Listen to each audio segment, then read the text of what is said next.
उत्तर प्रदेश की 80 लोकसभा सीटों पर चुनाव हो रहा है।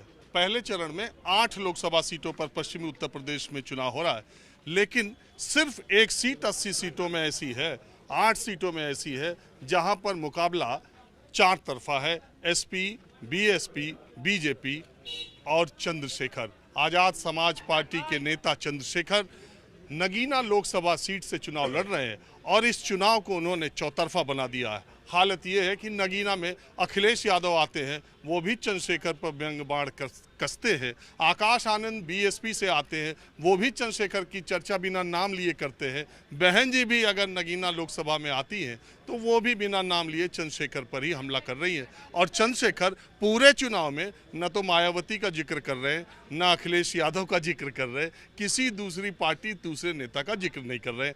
चुनाव में कुछ ही घंटे बाकी हैं। चंद्रशेखर बहुत ही अपने पार्टी के अकेले ही स्टार प्रचारक हैं, नेता हैं, संगठन करता है, सब कुछ है, बहुत व्यस्त है। इसी व्यस्त समय में मैंने इनसे 2-4 मिनट बातचीत करने के लिए मांगा है, इन्हें कहीं और भी जाना है। पहली बात मुझे आप ये बताइए, ये सारे नेता जो मैंने कहा आ रहे हैं, वो नाम तो आपका नहीं ले रहे, लेकिन चर्चा आप ही की कर रहे हैं। धन्यवाद उनका।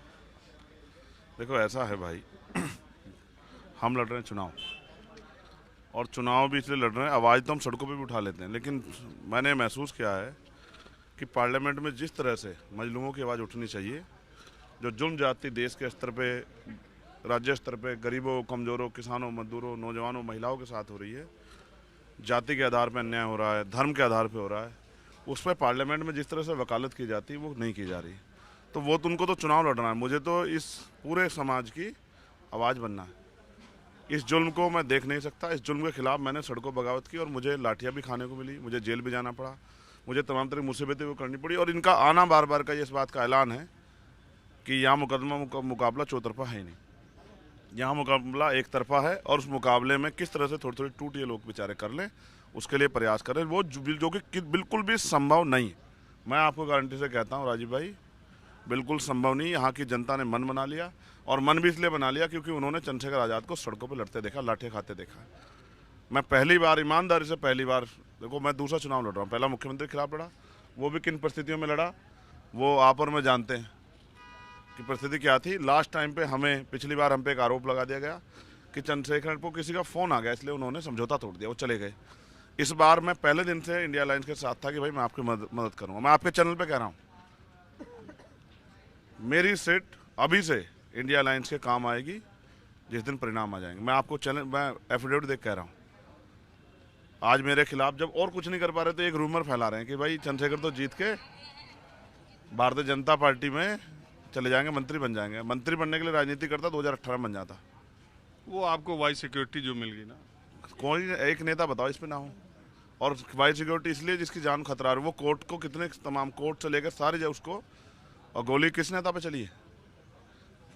और मैं कह रहा हूँ इस वाई सिक्योरिटी को अभी हटा लो। मेरी हिफाजत तो कहते हैं ना, फानूस बनकर जिसकी हिफाजत हवा करे, वो समा कैसे बुझे जिसको रोशन खुदा करे। कौन कौन, अगर मेरी जान जानी होगी तो ये बेचारे कहाँ रोक लेंगे। और अगर ऊपर वाले को, कुदरत को मुझे इज्जत देनी होगी, जान देनी होगी, सलामत रखना होगा, तो कौन मार देगा। मेरा नाम चंद्रशेखर आज़ाद है। इस देश में एक और चंद्रशेखर आज़ाद पैदा हुए थे, आज़ादी के लिए बलिदान दिया और अपनी गोली से मरे क्योंकि गुलामी नहीं स्वीकारती। ये चंद्रशेखर आज़ाद उन्हीं का दूसरा रूप है, जो उन्हीं को आदर्श मान के राजनीतिक काम भी कर रहा है और सामाजिक काम भी कर रहा है। मैं तो पहली बार चुनाव लड़ रहा हूँ, एक सीट पे लड़ रहा हूँ। ये भी नहीं कह सकते कि भाई मेरी वजह से नुकसान हो रहा है।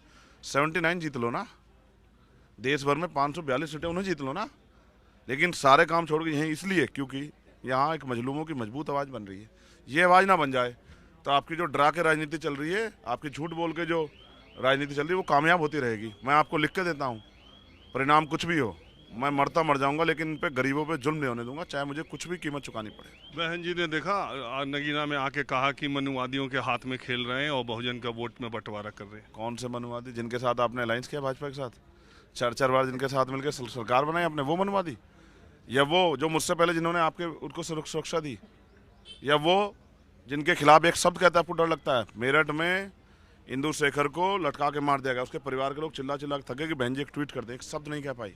बढ़िया, मैं रेस्पेक्ट करता हूँ, लेकिन समाज जवाब मांगता, जवाब देना पड़ेगा। उनके खुद की पार्टी के पार्षद को पीटा मेरठ में, एक शब्द नहीं लिया। मैं था चंद्रशेखर आज जो जाति रेल में रुक के खड़ा हो गया 2 आदमियों के साथ, नहीं मुझे मेरे भाई को आज मेरी जरूरत है। इस देश में मैंने कभी किसी को अकेला नहीं छोड़ा। किसान हूँ, 13 महीने उनके साथ रहा, पहलवान बेटियों के साथ रहा, जान लड़ा दी। उनको कहा जाट समाज की बेटियां, मैंने नहीं माना, मैंने कहा कि ये देश की बेटियां जिन्होंने देश का नाम रोशन किया, जान लड़ा दी, गोली खाई चर्चा। तमाम जातियों के साथ खड़ा हुआ, तमाम धर्मों के साथ खड़ा हुआ, एनआरसी में खड़ा हुआ। ये नेता जिनको वोट दी घर में बैठ गए थे, मैंने खाई हैं पीठ पे लाठियाँ, 250 लाठियाँ, आप पता कराओ।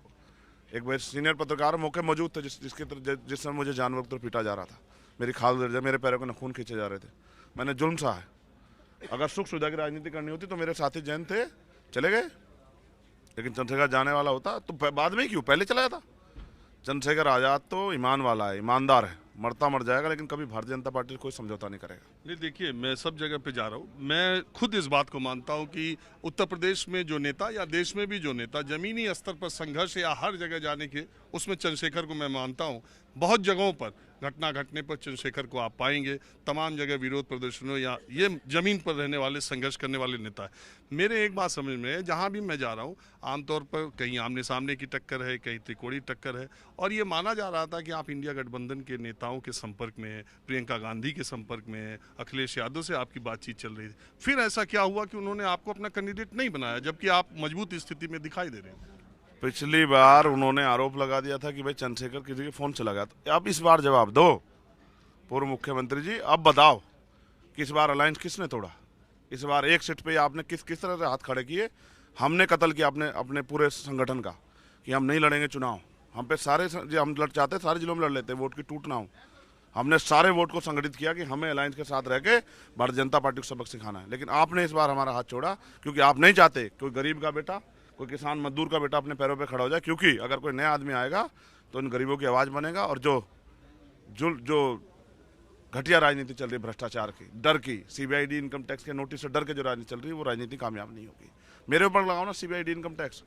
नहीं, तो आपने बातचीत की थी, बात बिगड़ गई, मुझे पता चला कि वो साइकिल पर लड़ाना चाहते थे, आप उस पर लड़ना नहीं चाहते। आप बताओ, मैं अगर मुझे अपने लिए मेंबर ऑफ पार्लियामेंट ही बनना होता तो मैं लड़ लेता किसी सिंबल पे, लेकिन ये बताओ क्या मैं तनख्वाह और पेंशन के लिए पार्लियामेंट जाना चाहता हूँ? आप नहीं जानते, आप तो सीनियर जर्नलिस्ट हो, आप बताओ। जब तक किसी पार्टी के, अगर मैं उनके सिंबल पे लड़ लेता, जब तक वो राष्ट्रीय अध्यक्ष परमिशन नहीं करेंगे तो क्या मैं बोल पाऊंगा पार्लियामेंट में? आप दो जवाब। नहीं बोल सकता ना। तो मैं आज अपनी स्वतंत्र आवाज़ हूँ, अपनी पार्टी का सिंगल एमपी जीत के जाऊँगा, और मुझे पूरा समय मिलेगा। हर बिल पे मेरी राय जानी जाएगी, हर कानून पे मेरे जो है जज्बात जाने जाएंगे, और मैं अपने लोगों को बताऊंगा कि कानून उनके लिए फ़ायदेमंद है, ये कानून या उनको सरकार उनको कमज़ोर करने के लिए लेके आई है। मुझे पता चला कि प्रियंका गांधी चाहती थी कि आपको लड़ाया जाए, इंडिया गठबंधन से आप प्रत्याशी बने। सुना वो खुद ही आ रही हैं इस लोकसभा में। वो लोग इकट्ठा करने के लिए किन किन के फोटो का प्रयोग किया जा रहा है? मैं तो कह रहा हूँ, अगर उन्होंने भी मन बना लिया कि भाई हम चंद्रशेखर को नुकसान पहुंचाए, उनका भी स्वागत है। लेकिन आपकी बात हुई थी? आप ये बताओ, इस चुनाव से पहले तो मैं ठीक था, जब आप मेरे साथ खतौली लड़ रहे थे, जब आप मेरे साथ जो है मैनपुरी में मुझसे मदद मांग रहे थे, जब आप घोसी में कह रहे थे, जब रामपुर में जाकर आप मेरे साथ मंच शेयर कर रहे थे, जब मेरे साथ आप मध्य प्रदेश जा, तब तक तो चंद्रशेखर आज़ाद ठीक था। लेकिन अगर चंद्रशेखर आज़ाद अपने दम पे लड़ने लगा, जब आपने हाथ झटक दिया, तो चंद्रशेखर आज़ाद खराब हो गया। कोई जवाब है? एक तो तर्क पे उतर जाओ। एक तो देखो, मैं आपको कहता हूँ, इसी सीट से जीते थे member of parliament Jasvir Singh ji. दलितों को इतनी बड़ी चोट दी, और बिना समाजवादी पार्टी के प्रमुख नेताओं के इशारे के बगैर नहीं दी। वो पार्लियामेंट में जो बिल फाड़ा था ना प्रमोशन में रिजर्वेशन का, वो घाव आज तक भी दलित कर्मचारी अधिकारियों के मन में है, और नौजवानों के भी। क्यों?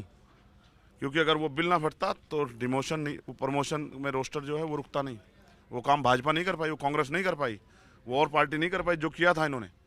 तो अगर वो नहीं रुकती, वो प्रमोशन रिजर्वेशन मिलता, तो बहुत सारा बैकलॉग तैयार होता। हमारे लोग ऊंची कुर्सी पर जाकर बैठते, अपने कानून पॉलिसी में जो पॉलिसी बन रही है उनमें हमारे लोग की हिस्सेदारी होती, वो पॉलिसी हमारे लोग तक पहुंचती। लेकिन हम आगे ना बढ़ जाएं, इसलिए अगर मुझे भाजपा से लड़ना होता तो कोई बात नहीं।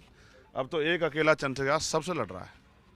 उनसे पूछो सही, कभी किसी एनआरसी वाले से मिले जिनकी पीठ पे लाठियाँ पड़ी थी, जिनको जो है करंट लगाएगा, कब मिले उनसे? तो आपकी लड़ाई है किससे लगी नाम, किससे माने? और भाजपा से भी लड़ाई नहीं है, आप विश्वास करो। भाजपा बहुत पीछे है। भाजपा को पिछली बार 4 लाख वोट मिला था, इस बार 1-1.25 लाख वोट जो भाजपा पे गया था, इनके नेताओं के तानाशाही रवैये की वजह से, इनकी पॉलिसी की वजह से वो हमारे साथ खड़ा है। लेकिन लोग कहते हैं एक तरफ भाजपा है, दूसरी तरफ विपक्ष है। अगर विपक्ष के वोटों का बंटवारा हो जाए तो भाजपा का बंटवारा। जनता बेवकूफ़ थोड़ा ही है, जनता बेवकूफ़ नहीं है। हमने पाल समाज को जोड़ा, हमने काशीराम साहब के फॉर्मूले को यूज़ किया ना, पाल समाज को, प्रजापति को, कश्यप को, सैनी को, और सबने बाकायदा सम्मेलन करा के समर्थन दिया है। चौहान समाज ने, त्यागी समाज ने, जाट समाज ने, गुर्जर समाज ने, वाल्मीकि समाज ने, बकायदा तमाम जातियों के लोगों ने, ब्राह्मण समाज के लोगों ने, क्यों जो इनसे नाराज हैं, जिनकी पीठों पे लाठियां पड़वाई इन्होंने, जिनको यहाँ के नेता कारोबार नहीं करने दे रहे हैं, जिनकी फैक्ट्रियों पे जाके बैठ जाते हैं, जिनको नोटिस भिजवाते हैं अधिकारियों के। आप प्रधानों के हाल देखो। कल मेरे पास सैकड़ों प्रधान आए, मेरे पास समय भी नहीं था, अध्यक्ष जी बात करनी है। मैंने कहा बताओ भैया हमें यहाँ के नेताओं ने, विधायकों ने बुलाया और हमसे कहा कि चाहे अगर हमें वोट नहीं देना चाहते तो आप सपा को दे दो, भाजपा को दे दो, आज़ाद बसपा को दे दो, आज़ाद उम्मीदवार को दे दो, लेकिन चंद्रशेखर आज़ाद को मत देना। आप किसी से पूछ लो, किसी प्रधान का इंटरव्यू करके देखो, आपको ये बता देगा जो डरेगा नहीं। और मुझसे कह रहे हैं प्रधान भैया हमारा बस्ता बचा लेना, हम इनसे डरेंगे नहीं, लेकिन हमारा बस्ता बचा लेना, जनता ने हमें वोट दिया। मैंने उनसे कहा अगर एक प्रधान को इतने छू दिया तो जिलाधिकारी के कार्यालय बैठ कर जब तक प्रधानों की आवाज़ मजबूत नहीं होगी तब तक नहीं छोड़ूंगा। अगर एक प्रधान के बस्ता रखवाने को कर दी, सारे प्रधानों को लेके और अपने पूरे संगठन को लेकर वहीं बैठ जाऊंगा जिलाधिकारी कार्यालय पे। किसी प्रधान को छूओगे वहीं बैठूंगा जिलाधिकारी कार्यालय पे। चंद्रशेखर आज़ाद धरती सड़क संघर्ष करके आया, जूत लाठियाँ खा के, अपमान सह के, जुर्म सह के, जेलें काट के। ये कोई राजा रानी का बेटा नहीं है कि बैठ के आराम करेगा। आराम करने के लिए राजनीति नहीं करने आया। पीठ पे 4-4 गोली खाई है, रीढ़ की हड्डी में इतना गैप है, न खून खींच लिए, इसलिए नहीं कर रहा कि सुख सुविधा चाहिए। मेरे लोगों के हालात पूछो, कोई जाति के नाम पे मारता है, घोड़ी बैठने में, कोई मूछे रखने में मारता है, कोई मटकी छूने में मारता है, कोई नमाज पढ़तों को लात मारता है। क्या हमारी हैसियत नहीं देश में? हम इंसान नहीं है क्या? हमारे कोई जज्बात नहीं है? हम भी तो इज्जत चाहते हैं। क्या इस मुल्क में मुसलमानों की कुर्बानी नहीं है? क्या दलितों की कुर्बानी है आज़ादी में? तो जानवर समझते हो? ये सब आज ये जो आवाम जो है ना, जो चौतरफा मुकाबला बता रहे हैं, आप पता कराओ, कुर्ते वाले लोग हैं। 99% मुसलमान चंद्रशेखर आज़ाद के साथ खड़ा है, पूरा किसान चंद्रशेखर आज़ाद के साथ खड़ा है, पूरा दलित समाज सुई के नाके में को निकलेगा। सारे नेता जोड़ लगा लो। अगर मेरा काम सच्चा नहीं होगा, मैंने ईमानदार से काम नहीं किया तो भले ही बट जाए, अगर बटेगा नहीं। मेरी बात को आप याद रखना। एक चीज बस लास्ट सवाल कि ये जो चुनाव हो रहा है ये कैंडिडेट्स पे हो रहा है या मोदी जी को लाने और हटाने पे हो रहा है? आप ये महसूस कर रहे हैं? देखो, मोदी जी ने तो जो किया वो सब देख रहे हैं। कोई नहीं चाहता भाजपा रहे, लेकिन ये लोग ये भी चाहते हैं कि इन दलों के तो पहले भी MP MLA रहे, अब भी 5 MP थे आपके, बसपा के भी 10 थे, कांग्रेस के बहुत थे, लेकिन भाई लड़े कैसे लड़े? सिर्फ PC कर दी, एक ट्वीट कर दी, ऐसे लड़े? हमसे पूछो हाथरस में कैसे लड़े? हमें आती है बहन बेटी की सुरक्षा करनी। आप पूछो दिल्ली में कैसे लड़े, नागल में, उन्नाव पूछो कैसे लड़े। आप देखो NRC में कैसे लड़े। कहा कि चंद्रशेखर गिरफ्तार, आपको छोड़ देंगे, इनको जेल भेजेंगे। हमने कहा हमें जेल भेज दो, इन्हें सबको छोड़ दो, गरीबों को। आप देखो, आपको याद होगा हेडक्वार्टर बैठे थे हम, हेडक्वार्टर पे जब जामिया की बच्चियों को आंसू गैस के गोले छोड़े गए, बच्चों को पीटा गया, हमने कहा जब तक छूटेंगे नहीं जाएंगे नहीं, और सबसे ऊपर बैठे गोली हमारे सीने के आर पार करो, छूने नहीं देंगे किसी गरीब को। तो हम तो लड़ाई लड़ रहे हैं मेरे भाई, और हमसे यही सिखाया था सबको कि चंद्रशेखर आज़ाद, इसको रोकेगा कौन? इसको वो रोकेगा जिस कुदरत ने चंद्रशेखर को पैदा किया। अगर मैं ईमानदार हूँ तो जनता मेरा साथ देगी, और अगर मुझे मौका मिला तो नगीना की जनता को दूसरे नेता की जरूरत नहीं पड़ेगी। इस बात का वचन देता हूँ नगीना। चलिए, आप रुके, आपको जाना है, समय दिया, बहुत बहुत शुक्रिया। आपका धन्यवाद। आपने भी एक रिपोर्ट बनाई थी, उस रिपोर्ट को साकार करने का समय चंद्रशेखर आज़ाद जो है उसके लिए मेहनत कर रहा है। टाइम्स मैगजीन में मेरा नाम आया था, भारत के मीडिया ने मुझे उस तरह से रिप्रेजेंट नहीं किया। कहा कि भारत से 5 लोग हैं, जिनमें 4 लोग वो हैं जो विदेशों में रहते हैं, कभी उनके दादा परदादा छोड़ के चले गए, लेकिन चंद्रशेखर आज़ाद का एक दलित के बेटे का वजन ना बढ़ जाए राजनीति में, तो इसलिए कहा कि 5 लोग हैं। मेरा नाम 5वें नंबर पर छापा। भारत से मैं अकेला व्यक्ति था, मेरे कंधों पर जिम्मेदारी है। मैं गाँव में जाता हूँ ना, उन माओं के आंसू देखता हूँ जो मेरे लिए 10 रुपये इकट्ठा करके देती हैं, उन बुजुर्गों के आंसू देखता हूँ जो दुआएं करते हैं, जो प्रार्थना करते हैं, मेरे सर पे हाथ रख के कहते हैं कि तू कामयाब हो जाए एक बार, जिनके दिलों में दर्द है कि उनको ठगा गया है। ये नगीना ठगने के लिए नहीं है, ये नगीना है और ये नगीना की तरह रहेगा, और वो करके दिखाना है जो नहीं हुआ नगीना में अब तक।